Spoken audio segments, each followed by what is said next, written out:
नमस्कार। आज हम एक बहुत ही खास सफर पर जा रहे हैं। एक ऐसी लड़की की कहानी जिसने सिर्फ अपनी आवाज उठाई और दुनिया में एक उम्मीद जगा दी। हम बात कर रहे हैं मलाला यूसुफजई की और उनकी आत्मकथा मैं मलाला हूँ, जो युवा पाठकों के लिए संस्करण है। उसके कुछ अहम हिस्सों पे हम आज चर्चा करेंगे। जी। हमारे पास मलाला की अपनी कहानी है, उनके अपने शब्द। तो आज हमारा मकसद सिर्फ ये दोहराना नहीं है कि क्या हुआ, बल्कि ये समझना है कि वो कौन सी बातें थीं, वो कौन से अनुभव थे जिन्होंने मलाला को मलाला बनाया। बिल्कुल। और ये देखना भी जरूरी है कि कैसे पाकिस्तान की स्वौत घाटी की एक आम सी लड़की जो अपने भाइयों से लड़ती थी, स्कूल के लिए सपने देखती थी, हाँ, वो दुनिया भर में शिक्षा के हक की लड़ाई का प्रतीक बन गई। इसमें वहाँ के हालात, समाज, पश्तून रिवाज, इन सब का बहुत बड़ा रोल था। तो शुरुआत वहीं से करते हैं। मलाला का बचपन, स्वौत घाटी की वो खूबसूरत वादियां जिन्हें वो धरती का स्वर्ग कहती थी, उनका घर, परिवार और सबसे अहम उनका स्कूल। खुशहाल स्कूल, हाँ, खुशहाल स्कूल, जिसे उनके पिता जियाउद्दीन ने बड़े अरमानों से लड़कियों के लिए खोला था।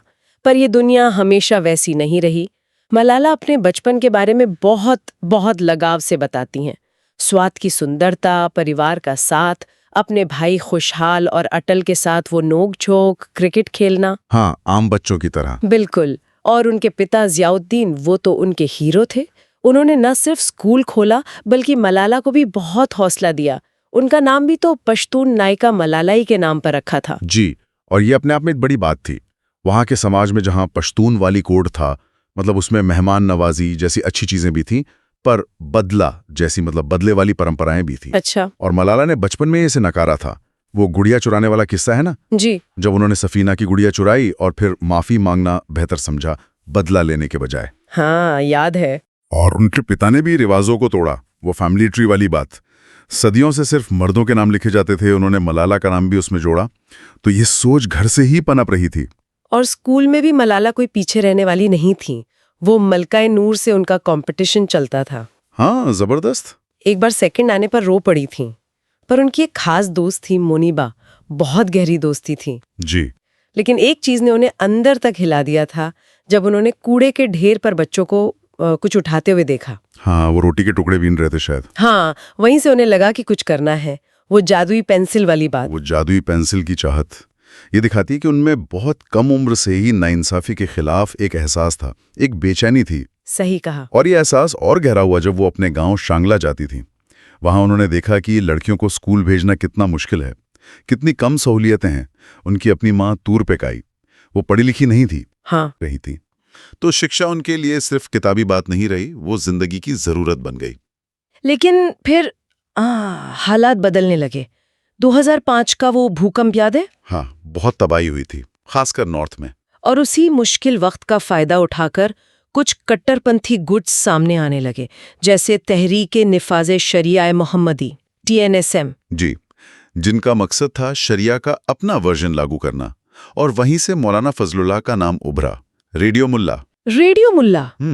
उसने अवैध रेडियो स्टेशन से अपना प्रोपेगेंडा शुरू किया। हाँ, पहले तो वो लोगों को सही इस्लाम सिखाने की बात करता था, लेकिन धीरे धीरे उसका रंग बदला। उसने संगीत, फिल्में, टीवी, यहाँ तक कि लड़कियों की पढ़ाई को हराम बताना शुरू कर दिया। हराम मतलब गैर इस्लामिक? जी, लोगों से कहता था टीवी जला दो, CD तोड़ दो। पोलियो टीकाकरण को भी उसने पश्चिमी साजिश बता दिया। औरतों का घर से निकलना, बाजार जाना, सब पर पाबंदी। सोचिए जरा। और मलाला के पिता के स्कूल पर भी इसका असर पड़ा होगा। बिल्कुल। एक मुफ्ती कुछ लोगों के साथ उनके घर आधम का, कहा लड़कियों का स्कूल बंद करो, ये इस्लाम के खिलाफ है। जियाउद्दीन ने बात तो संभाल ली, पर खतरा साफ दिख रहा था। और फजलुल्लाह, वो तो रेडियो पर और बेखौफ हो गया था। हाँ, वो लोगों के नाम लेकर उन्हें गुनाहगार बताने लगा, धमकाने लगा। स्वात का जो मेन चौराहा था, हरी चौक, हाँ, उसका नाम खूनी चौक पड़ गया। तालिबान वहां लोगों को मारकर लटका देते थे। डर का माहौल बन गया था पूरी घाटी में। खूनी चौक सुनने में ही कितना भयानक लगता है। और फिर जब इस्लामाबाद में लाल मस्जिद वाला ऑपरेशन हुआ, उसके बाद तो फजलुल्लाह ने सीधे सीधे सरकार के खिलाफ जंग का ऐलान कर दिया। TTP यानी तहरीके तालिबान पाकिस्तान से हाथ मिला लिया। मतलब हालात बहुत बिगड़ गए थे।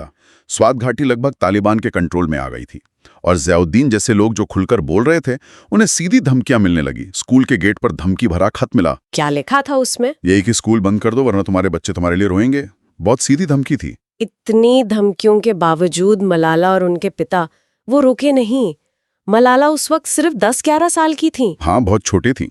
लेकिन वो टीवी पर इंटरव्यू दे रही थीं, लड़कियों की पढ़ाई के हक में बोल रही थीं। स्कूल में एक पीस रैली भी निकाली। जी, और उसमें उन्होंने भाषण भी दिया था। कहा था, हम किसी से नहीं डरते, हम अपनी पढ़ाई जारी रखेंगे। 11 साल की बच्ची की ये हिम्मत कमाल है। और शायद इसी हिम्मत ने आगे का रास्ता तय किया। दिसंबर 2008 में फजलुल्लाह का फरमान आया। 15 जनवरी 2009 से लड़कियों के सभी स्कूल बंद। ओहो। इसी बीच बीबीसी उर्दू के एक रिपोर्टर ने जियाउद्दीन से कांटेक्ट किया। वो चाहते थे कि कोई टीचर या स्टूडेंट तालिबान के राज में जिंदगी पर डायरी लिखे, पर कोई तैयार नहीं हुआ होगा डर के मारे। कोई नहीं हुआ। तब 11 साल की मलाला ने कहा, मैं लिखूंगी। गुल मकई। हाँ, गुल मकई, मकई का फूल, इस नाम से उन्होंने डायरी लिखनी शुरू की। और वो डायरी बहुत पॉपुलर हुई। उन्होंने लिखा कि रात को डर लगता है, तोपों की आवाज आती है, स्कूल जाने का मन करता है। बिल्कुल, एक बच्ची का नजरिया था वो, उस खौफ के माहौल का।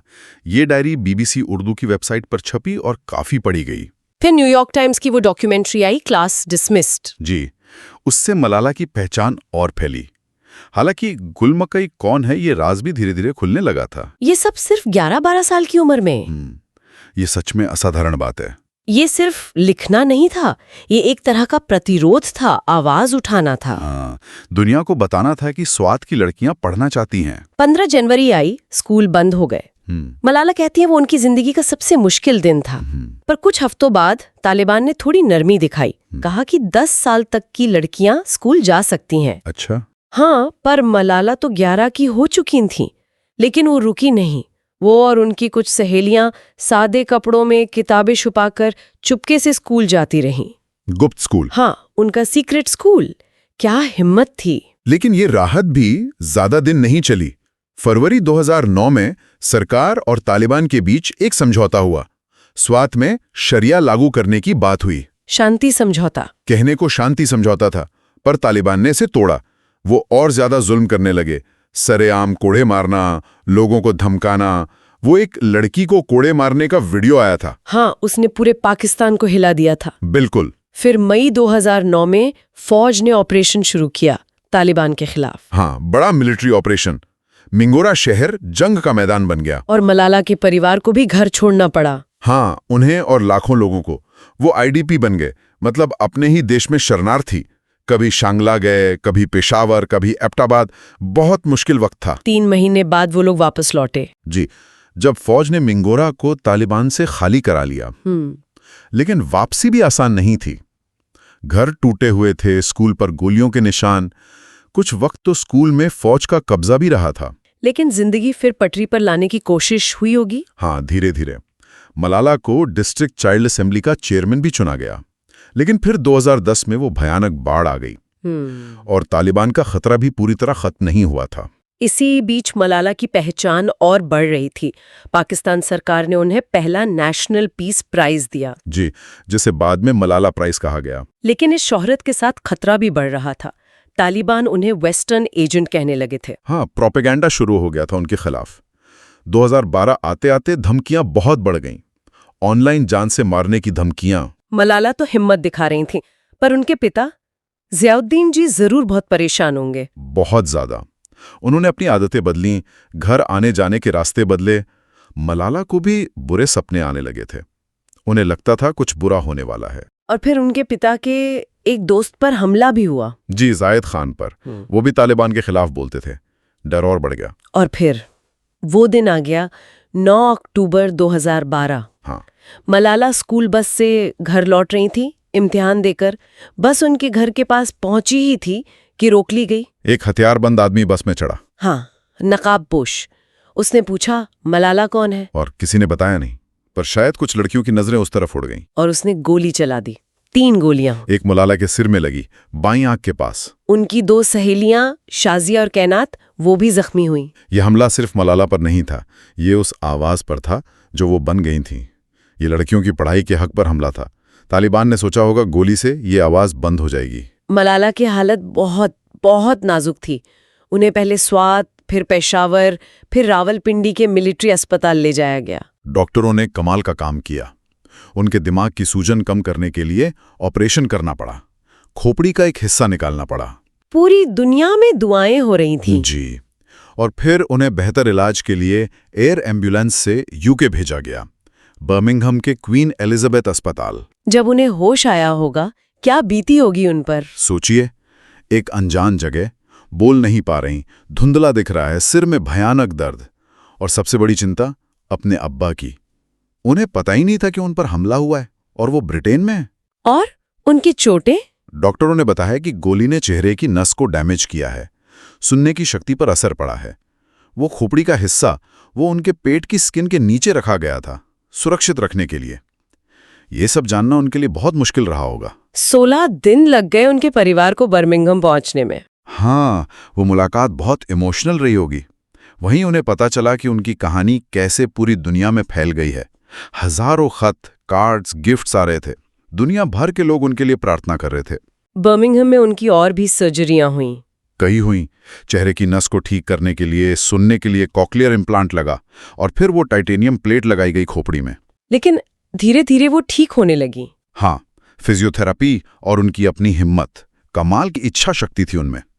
महीनों लगे पर वो ठीक हुई, उनकी मुस्कान वापस आई। और परिवार वहीं बस गया फिर? हाँ, पाकिस्तान लौटना सुरक्षित नहीं था। मलाला ने बर्मिंघम में ही स्कूल जाना शुरू किया।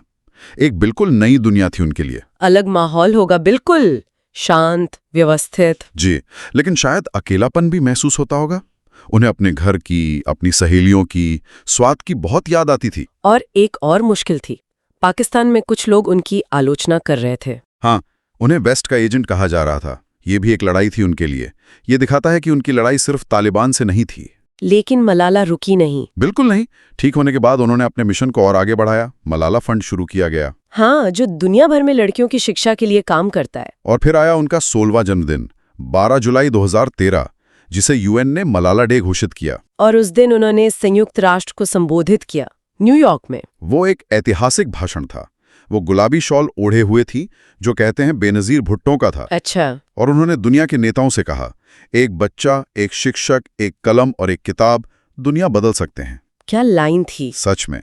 उन्होंने कहा कि तालिबान सोचते थे कि गोली उन्हें चुप करा देगी, पर वो नाकाम रहे। बल्कि उस खामोशी से हजारों आवाजें पैदा हुईं। उस हमले ने उनकी कमजोरी, डर को खत्म कर दिया और हिम्मत और ताकत को जन्म दिया। उन्होंने कहा, वो मेरी इरादे नहीं बदल सके।